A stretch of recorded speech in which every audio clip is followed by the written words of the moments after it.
가까이 주께 가까이 날 이끄소서. 저희 주님만을 원합니다.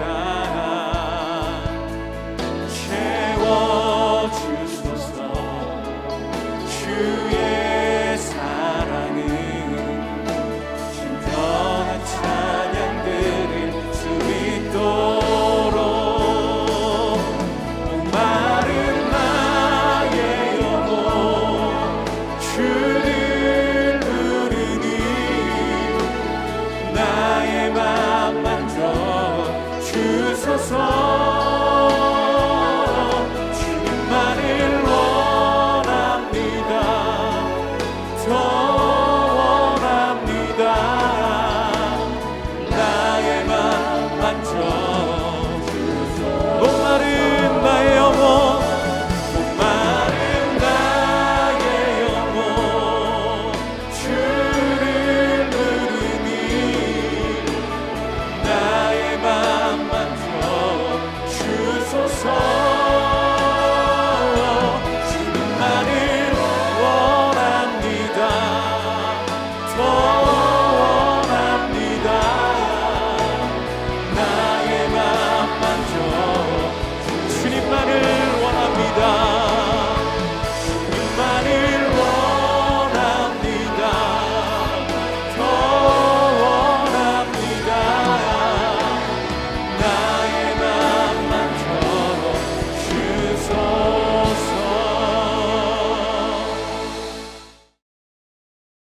제 6장.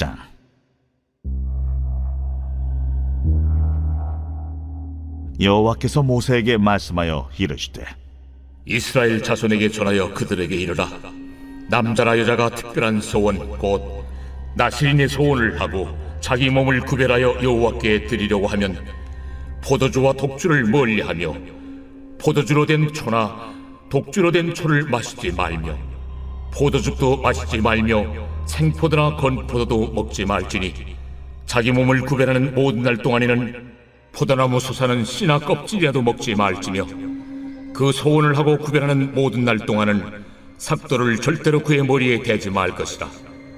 자기 몸을 구별하여 여호와께 드리는 날이 차기까지 그는 거룩한즉 그의 머리털을 길게 자라게 할 것이며 자기의 몸을 구별하여 여호와께 드리는 모든 날 동안은 시체를 가까이 하지 말 것이요 그의 부모, 형제, 자매가 죽은 때라도 그로 말미암아 몸을 더럽히지 말 것이니 이는 자기의 몸을 구별하여 하나님께 드리는 표가 그의 머리에 있음이라. 자기의 몸을 구별하는 모든 날 동안 그는 여호와께 거룩한 자니라. 누가 갑자기 그 곁에서 죽어서 스스로 구별한 자의 머리를 더럽히면 그의 몸을 정결하게 하는 날에 머리를 밀 것이니 곧 일곱째 날에 밀 것이며 여덟째 날에 산비둘기 2마리나 집비둘기 새끼 2마리를 가지고 회막문에 와서 제사장에게 줄 것이요 제사장은 그 하나를 속죄제물로 하나를 번제물로 드려서 그의 시체로 말미암아 얻은 죄를 속하고 또 그는 그날에 그의 머리를 성결하게 할 것이며 자기 몸을 구별하여 여호와께 드릴 날을 새로 정하고 1년 된 순양을 가져다가 속건제물로 드릴지니라. 자기의 몸을 구별한 때 그의 몸을 더럽혔은즉 지나간 기간은 무효니라. 샬롬, 새벽 예배에 오신 모든 성도님들을 환영하고 축복합니다. 오늘도 주님께서 저와 여러분에게 주신 진리의 말씀으로 인해 승리하는 하루가 되시길 축복합니다. 하나님께 드리는 인생이라는 제목으로 말씀 나누겠습니다. 하나님께서 애굽에서 400여 년이라는 긴 시간 노예로 살아가던 백성들을 구원해 주셨습니다. 애굽의 종으로 속하여 살아가던 모든 라이프 스타일이 익숙했던 이스라엘 백성들은 자유가 생기고 나서 어떻게 해야 하는지, 주어진 이 자유를 어떻게 활용하여서 하나님의 백성답게 살아야 하는지를 알지 못했습니다. 그렇게 길을 모르고 우왕좌왕하면서 살아가던 이스라엘 백성들에게 하나님께서는 하나님의 백성이 어떻게 살아야 되는지에 대해 아주 세세하게 알려주십니다. 앞선 5장에서는 주님께서 죄의 문제가 얼마나 중한 것인지를 가르쳐 주시고 그 문제를 어떻게 해결해야 하는지에 대해 가르쳐 주십니다. 부정한 것들을 제거하는 일이 소극적인 하나님의 명령이었다고 한다면요. 6장에서부터 이어지는 내용은 적극적으로 자신의 삶을 거룩하게 살며 하나님께 드리라는 명령이 주어지고 있는 것입니다. 오늘 우리가 함께 읽은 이 본문은 자신을 하나님께 드리기로 결정한 사람들, 즉 나시린의 규례에 대해 말씀해 주고 있습니다. 나시린은 히브리어로 나지르라고 하는데 이것은 구별된, 바쳐진이라는 뜻을 지니고 있습니다. 즉 구별되어서 하나님께 드려진 사람이 바로 나시린이었다는 것이죠. 이 사람들 중에는 부모님의 신앙 고백, 부모님의 서원으로 인해서 평생을 나시린으로 살아갔던 사람들이 있고요. 즉 사무엘과 삼손과 같은 사람들입니다. 그리고 오늘 본문에서 얘기해주고 있는 나시린은 특정한 기한을 정하여서 하나님께 드리는 나시린들이 존재하고 있었습니다. 이스라엘 백성들 중에서 하나님께 드려진 사람들이라고 한다면 제사장들이 존재하죠. 이스라엘의 지파들 중에 레위 지파는 지파 자체가 하나님의 것으로 구별되어서 제사장의 직무를 수행했던 것을 알 수 있습니다. 나시린은 조금 다른 것이 스스로, 즉 자발적으로 자신이 하나님께 쓰임받기로 결단한 사람들이라는 사실입니다. 세상의 즐거움을 멀리하고 나에게 주어진 모든 것, 나의 젊음, 나의 힘, 나의 시간과 재능, 물질 등 모든 것을 하나님께 드리기 위해 사용하고자 했던 사람들이었고 하나님께서 정해주신 라이프 스타일을 적극적으로 추구하여서 하나님을 기쁘시게 해드리는 일을 가장 중심에 두고 치열하게 살아가는 이들이 바로 나시린이었습니다. 사랑하는 성도 여러분, 나시린이라고 하면 우리는 무언가 남들보다 훨씬 뛰어나게 거룩하고 믿음의 실력을 갖춘 것처럼 보이는 특정한 사람들, 3대, 5대째 믿는 가문, 소위 크리스천 명문 가문이라고 이야기하는 이런 류의 사람들만이 이런 순결한 삶을 살 수 있다고 생각하지만 사실은 그렇지 않다는 것입니다. 모든 그리스도인들, 오늘 본문 1절 말씀에는 남자나 여자나, 즉 누구나 특별한 서원, 이 나시린의 서원을 할 수 있고 자기 몸을 구별하여 드릴 수 있다라고 말씀하고 있습니다. 그렇기 때문에 모든 그리스도인들은 영적인 나시린인 것입니다. 우리 모두는 일상과 우리 삶의 모습을 통하여서 하나님의 영광, 주님의 거룩하심을 나타내야 하는 의무가 있다는 것이죠. 우리가 신앙생활하면서 중요하게 여기는 것들 중에 11조가 있습니다. 이것은 10분의 1을 주님께 예물로 드리는 것이지만 사실 그 의미는 10분의 1만 주님의 것이라는 의미가 아니라 나의 모든 재물은 하나님께서 주신 것이라는 의미로 드리는 것이죠. 그와 같이 나의 모든 생애가 하나님께 속하였고 주님께서 주인이시라고 고백하는 사람들은 내 삶의 일정한 기간이든 어떠한 영역이든 하나님께 온전히 드리기 위해 힘쓰는 결단들이 믿음의 성장에 수반되어야 한다는 것입니다. 하나님께서는 그러한 삶을 기대하시면서 이 서원의 제도를 마련하셨고 그것을 기쁨으로 작정한 사람들이 존재했다는 것이죠. 애굽에서의 라이프 스타일을 그리워하면서 하나님께 불순종하고 부정함 가운데 살아가는 사람들도 존재했지만 어떤 이들은 자신이 하나님께 속했음을 분명히 알고 특별한 서원을 하나님께 드리며 거룩하게 자기의 삶 드리기를 힘썼고 그러한 사람들을 우리 주님께서 기뻐하셨다는 것입니다. 오늘 하나님께서 찾으시는 그 한 사람, 주님께 삶을 드리기를 기뻐하는 한 사람이 저와 여러분 되기를 소망합니다. 그런데 이 서원을 지키는 일이 쉬웠을까요? 어려웠을까요? 쉽지는 않았던 것 같습니다.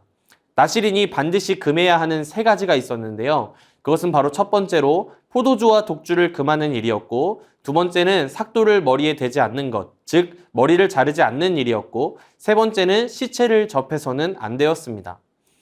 포도주와 독주를 금했다라는 말씀을 자세히 살펴보면 나아가서 포도나무의 모든 산물들, 포도즙, 열매, 껍질까지도 먹어서는 안 된다는 엄격한 내용임을 알 수 있습니다. 포도는 가나안 땅의 대표적인 농산물입니다. 그 땅의 풍요로움과 물질 만능주의 문화를 상징한다고 할 수 있겠습니다. 이방 문화와 그것이 주는 풍요로움을 쫓아서는 안 된다는 의미를 지니고 있고요. 또 나아가서 포도주와 독주는 분별력을 떨어뜨리고 죄를 짓게 만들 위험을 지니고 있었기 때문에 하나님께서 금하신 것으로 여겨집니다. 창세기 9장에서는요, 포도주를 마시고 취하여 벌거벗고 잠을 잔 노아로 인해 그 아들을 저주해야 하는 안타까운 결과가 일어난 것을 볼 수 있고요.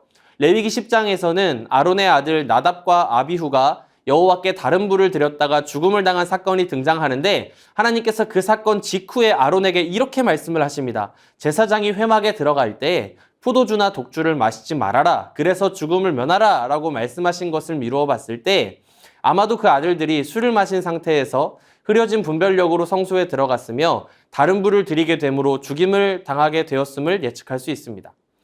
나시린은 이처럼 포도주와 독주를 금하고 온전히 하나님만을 기뻐하고 추구해야 하는 의무를 지닌 사람들이었다는 것이죠.